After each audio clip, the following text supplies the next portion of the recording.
قصر التيه متاهة حوارة. تخيل إن في مصر كان في مبنى ضخم، الناس زمان قالت عنه إنه أعظم من الأهرامات. مش هرم ومش معبد عادي، ده كان قصر كامل من الممرات، الأبواب، القاعات والغرف السرية. اسمه قصر التيه أو متاهة حوارة. في قلب الفيوم بجوار هرم الملك أمنمحات الثالث بني واحد من أغرب الصروح في تاريخ مصر القديمة. المؤرخ اليوناني هيرودوت قال إنه شافه بنفسه، ووصفه بجملة غريبة جدا: إن المتاهة دي تفوق الأهرامات في العظمة. حسب وصفه كان المكان فيه 12 فناء مغطى و3000 غرفة، 1500 فوق الأرض و1500 تحت الأرض. لكن الجزء المرعب الغرف اللي تحت الأرض.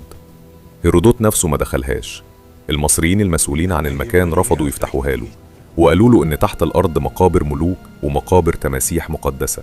ومن هنا بدأ اللغز. هل كان قصر التيه مجرد معبد جنائزي ضخم، ولا كان مركز إداري وديني سري، ولا تصميم هندسي متعمد لحماية مدخل مقبرة الملك؟ اللي يخلي الموضوع أغرب إنك لو روحت هوارة النهاردة مش هتلاقي القصر واقف قدامك. الأحجار اتفكت وتعاد استخدامها عبر العصور، الزمن أكل الجدران، والمياه الجوفية غطت أجزاء من الموقع.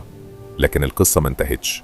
مشاريع حديثة بتستخدم المسح الرقمي والجيوفيزيائي عشان تفهم اللي باقي تحت الأرض، لأن المياه وصلت لمستويات خطيرة داخل منطقة الهرم والمتاهة. يعني ممكن يكون تحت الرمل والمياه بقايا من القصر اللي حير هيرودوت من أكتر من 2400 سنة. السؤال الحقيقي مش أين اختفى قصر التيه، السؤال هو: إحنا مستعدين نعرف إيه اللي لسه مستخبي تحت هوارة؟ قصر التيه، المتاهة التي ابتلعت التاريخ.